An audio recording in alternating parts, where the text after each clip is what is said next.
I don't like anything about you, Mother. We want to live with our family alone, so get out. I was dumbfounded by these words suddenly hurled at me by my eldest son's wife, the same words that were said when I had to leave my parents' home alone. Now the anger surged in me at the thought of being driven out of this home as well. Well, I'll leave then, I declared and gathered my belongings to move out. That was the last straw. I swear I'll never forgive my oldest son's wife. It was time to put my plan into action. As a result, my daughter-in-law, my name is Sandra Clark, and I am turning 61 this year. Though I'm technically retired, I'm fortunate enough to still be working. Even though I'm still working, it's not like I'm going to the office every day. I drop in occasionally and attend meetings. But nowadays, many meetings are held remotely, and I'm working from home most of the time. My oldest son seems to have the wrong idea that I'm not working anymore. I became a widow in my 40s. Currently, I'm living with my oldest son and his wife. My parents' home is an old house just with a large property. It has its issues, but I really liked the place. That was the reason that made moving out difficult. I never had any financial difficulties in my life. Most of my late husband's insurance payout is still untouched. It's a lifestyle where there is no need to worry about my twilight years. Even though it seems like I'm leading a carefree life, I do have some worries. It's my oldest son's wife. Jessica, my son's wife, has a strong-willed personality and often clashes with me. This isn't something that just started recently. It started when she came to announce, "We're getting married." I can't forget the outfit she wore when she first came to introduce herself. She showed up in a tracksuit that she might have worn in high school. She said she wanted me to see her without any pretense, but I think it's an unthinkable act from a common-sense perspective. It might be too much to call it sophistry, but anyway, she's very argumentative.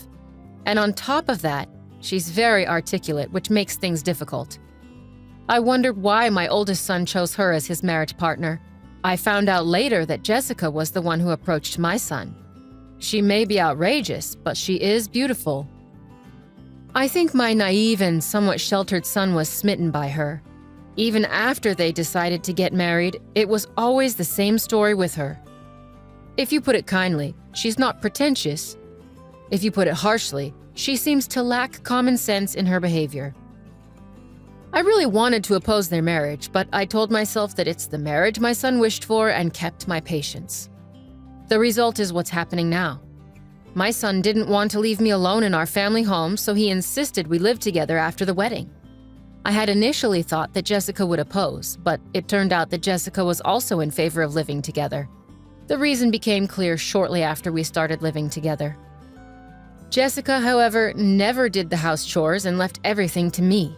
Cleaning, laundry, meal preparation, she left everything up to me. What's more, she was a full-time housewife. She quit the company she had been working for at the time of the marriage. Even though I don't have to go to work every day, I work remotely, so I have less free time than her. When I'm facing the computer for my job, Jessica would make comments belittling me, saying, "I'm just playing around." I used to brush it off with a laugh as it was too troublesome to argue every time. But it certainly irked me when it kept happening. "Jessica, you seem to have quite a bit of spare time. Could you help with the cleaning?" I tried asking this to Jessica, who was idly watching a TV drama. Jessica made a deeply disgusted face. She sighed exaggeratedly and said to me, "The reason I don't do housework is for your sake, Mother. Why don't you understand? It's sad that you can't appreciate my thoughtfulness."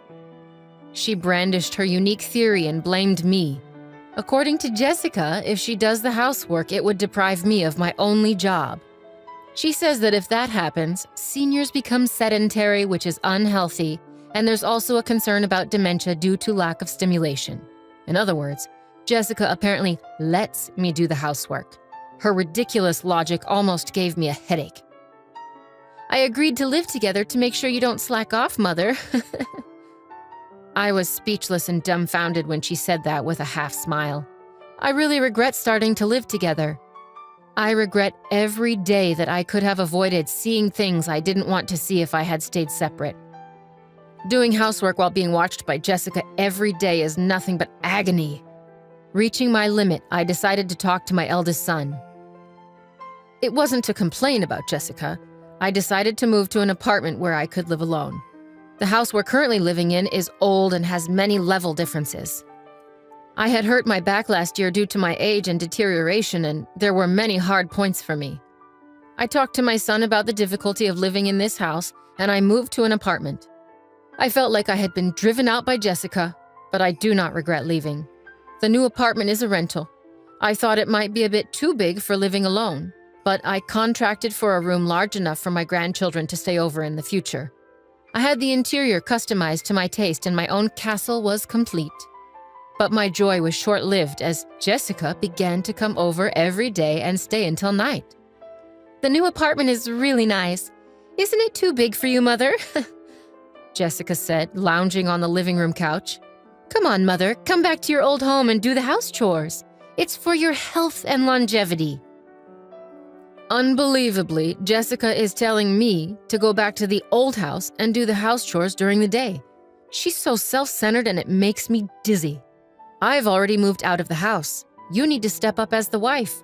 I take care of all the house chores here and my annual checkups are always good. Jessica, there's nothing for you to worry about." Jessica turned her head away, snubbing my words.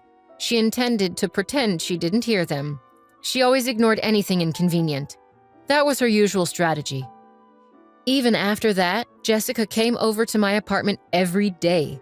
Just the other day, she said, "It's too much hassle to go back," and ended up staying the night. My parents' home and this apartment are about a 15-minute walk apart. It was my eldest son who suggested I live near my parents' home because he was worried. His concern made me a little sad to leave the house. One day when I had been out on a rare business-related outing, I returned in the evening to a surprise. To my disbelief, Jessica had let herself into my apartment. It seemed she had used the spare key I had given to my son without telling her.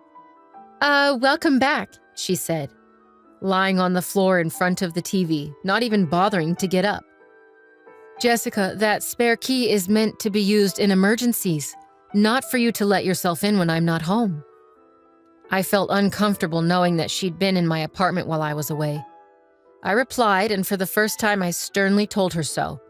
She seemed taken aback, since she was used to my normally quick-to-forget anger. She shot me an annoyed look, but I stared right back. "You really are a stingy mother-in-law. I can't stand that about you." Jessica began yelling at me. "I can't stand anything about you, even this apartment. We're a family, so you should leave." With that, she tried to usher me out the front door. It seemed she couldn't stand the thought of me living in this apartment. She was upset that they were living in the old house while I was here, saying it was unfair. "The rent for this place is being paid by James, isn't it? It wouldn't be strange for us, his family, to live here. That's what living beyond your means means." It seemed Jessica thought my son was paying the rent for the apartment. That explained why she was always showing up here. In her mind, the apartment should have been a place for her family to live. "All right, I will leave," I retorted, staring her down. I agreed to move my belongings out within 3 days. Jessica seemed skeptical, demanding I call a moving company in front of her. I immediately called a moving service from my smartphone and scheduled them to come in 2 days. As she left, satisfied, I watched her retreating figure and started formulating a plan. I moved out as promised. My new home was an apartment specifically for seniors. I decided to try it out for 2 weeks. I handed over the keys and lease documents to Jessica, asking for a change in the contract through the real estate agent to the landlord. As I've known the landlord for a long time, they were flexible and accommodating, which was a relief. My eldest son was furious with Jessica for kicking me out. He seems to be contemplating divorce, but Jessica doesn't seem to care. On the contrary, she appears to have started living alone in my apartment, declaring, "Well, then let's live separately." I can only marvel at how brazen she is. However, in 5 days, Jessica will come to know the truth. While I was working remotely, my phone began ringing repeatedly. The caller was Jessica. I had been anticipating this, so I had a recorder ready to record the conversation. I pressed the record button on the recorder and then answered the call. "Excuse me, Mother. What's the deal with the rent for this apartment? Why do I have to pay it? This isn't right." As soon as I picked up the phone, Jessica started ranting. I could tell that she was flustered.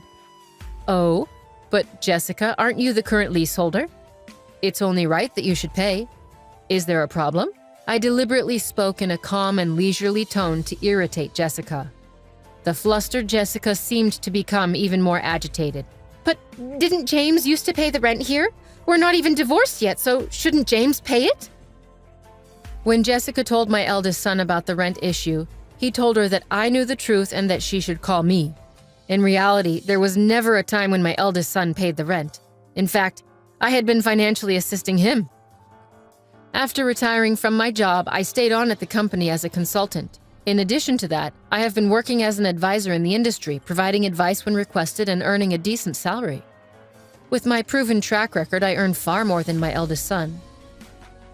I had been secretly helping my son as he was struggling due to Jessica's extravagant spending habits.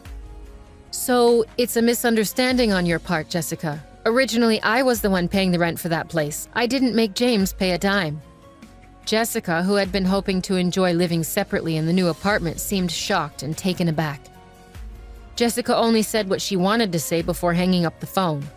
I immediately contacted my eldest son and let him listen to the recorded conversation. "I've been putting up with it for a while too, but I'm at my limit. You feel the same, right? I'm aware that my son is worn out from repaying the debts that Jessica has accumulated. No matter how grown up my son may be, as a parent, I can't help but lend a hand. Even if people say I'm too soft, I believe it's natural as a parent." My son replied in a small voice, "I'll divorce her. I'm tired too." "Well, follow my instructions then." I told my son my plan and gave him instructions. I first asked him to take paid leave for about 3 days from today. I directed him to discreetly move out his important belongings without letting Jessica know. We don't want her noticing any large trucks, as she might be hanging around nearby. I had told him to gradually move things out during the night. The location where the important belongings were moved was somewhere Jessica was unaware of. It was a single-family home that I had searched for as a final dwelling. In this way, the plan progressed secretly. Then 3 days later, there was another call from Jessica. She was much more flustered than the other day. "What? What are you so flustered about?"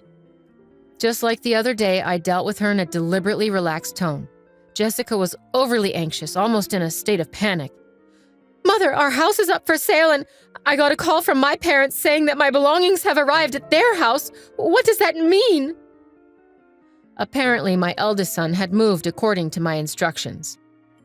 He had sent Jessica's belongings to her parents' house and put up the house she lived in for sale, leaving it empty. "The landlord told me that if I can't pay the rent, I should leave. I thought I should consult with James, and when I got home, there were chains and a padlock on the gate, and I couldn't get in. There's even a for sale sign up." Jessica was almost hysterical. She must have been surprised when she got home.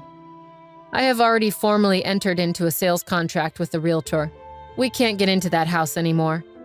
"Jessica, there are a few things I want to correct." I started off like that. Now is the time to vent all my built-up stress. "Firstly, I'm no longer your mother-in-law, right? Yesterday, James should have filed for divorce.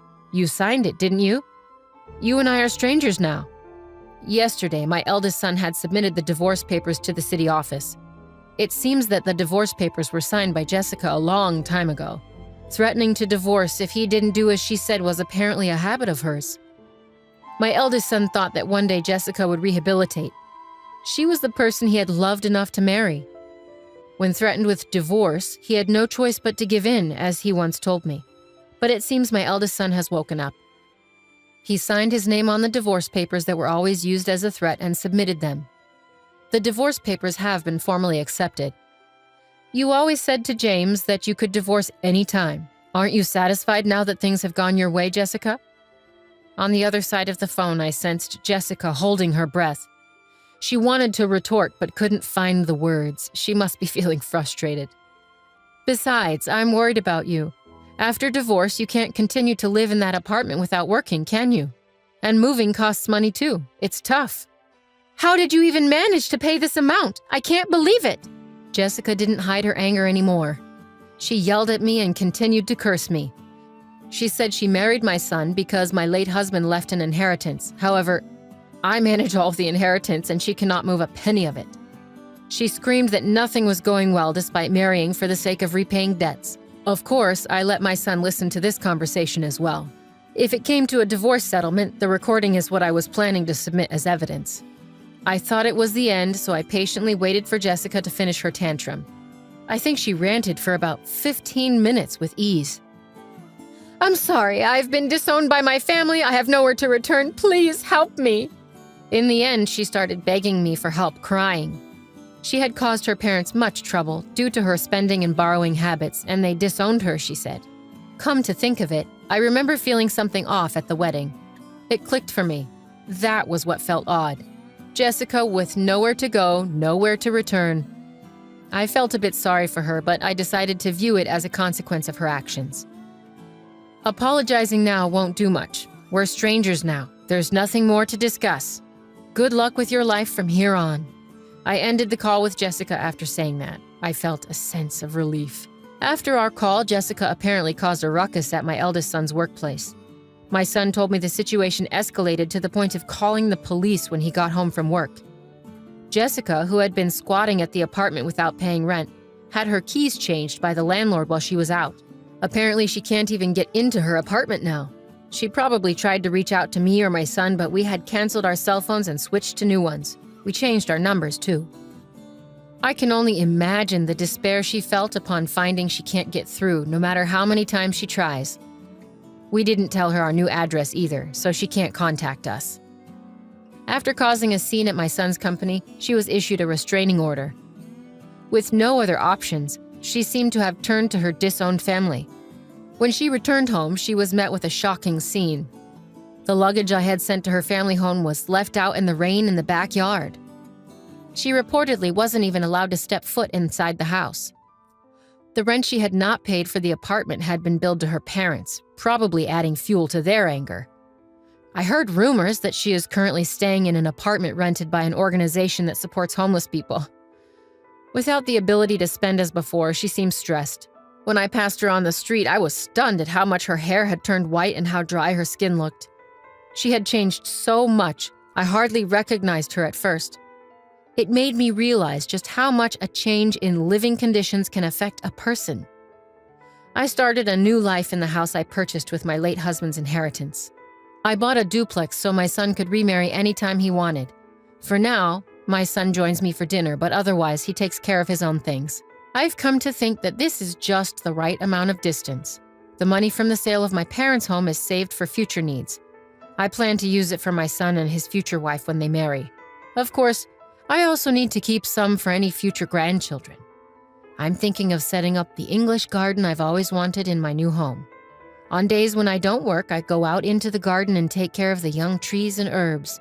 This new life filled with hope has become my daily routine.